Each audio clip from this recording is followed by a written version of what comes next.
Christopher Hawley. Imagine stepping off a ride thinking you just survived the world's craziest loop, only to find out you didn't.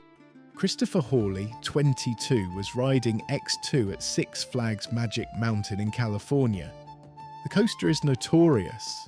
Seats spin independently. Drops so steep your stomach stays in the sky. Mid-ride, Christopher's neck was snapped back and forth by violent jerks. He managed to walk off, dazed, clutching his head. But then he collapsed.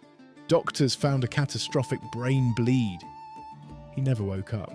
A perfectly healthy young man, dead in less than 24 hours. Not from falling, not from fire, but from his brain silently drowning in blood. Priyanka Rawat. Across the world in Delhi, Priyanka Rawat, 24, a bride-to-be, climbed into a coaster with her fiancé. But this ride wasn't engineered like Six Flags. This was rickety, loose, old. On the drop, her seatbelt failed. Priyanka was flung straight out, 20 feet down. She hit the ground head first, bones shattered, ears and nose bleeding, internal injuries everywhere. By the time she reached the hospital, she was gone.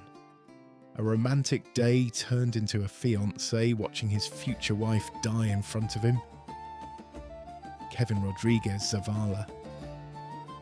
Then there's Kevin Rodriguez Zavala, 32, riding Universal's brand new Stardust races. The hype was real. New coaster, new thrills. But Kevin had a spinal condition. He got on anyway. Halfway through, the ride's brutal G-forces pummeled him. His body couldn't take it. By the end, he was slumped in his seat, bleeding internally. Paramedics rushed in. Too late.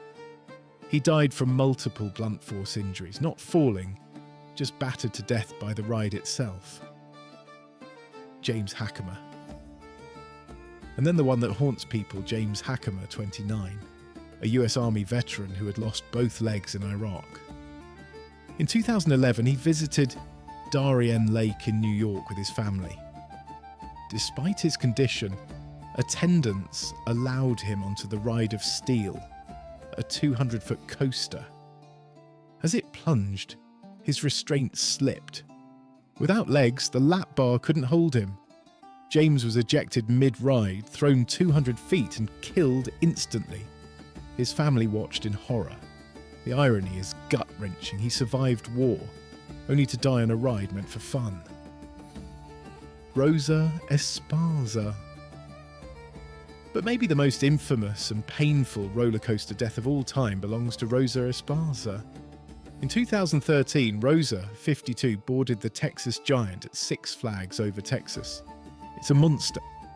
A wooden and steel hybrid towering over 150 feet with drops steep enough to make your stomach turn inside out. As the train climbed, Rosa allegedly complained. Her lap bar felt loose. Attendants shrugged it off. Seconds later, the coaster plunged 79 degrees down its first hill. Witnesses say Rosa was lifted straight out of her seat. She tried to hang on, clawing at the car as the world blurred past. But gravity won. She was hurled into the air, slammed into a support beam, and finally smashed to the ground. Riders behind her screamed as they saw her body tumbling through the wooden structure. She died instantly from massive blunt force trauma. Six Flags faced lawsuits, safety inspectors swarmed, but the fact remained. A mother went to the park for a fun day out and ended up crushed beneath the very ride meant to entertain her. Roller coasters are built to thrill. But when something goes wrong, whether it's a seatbelt, a restraint, or just the human body giving out, the line between fun and fatal is razor thin.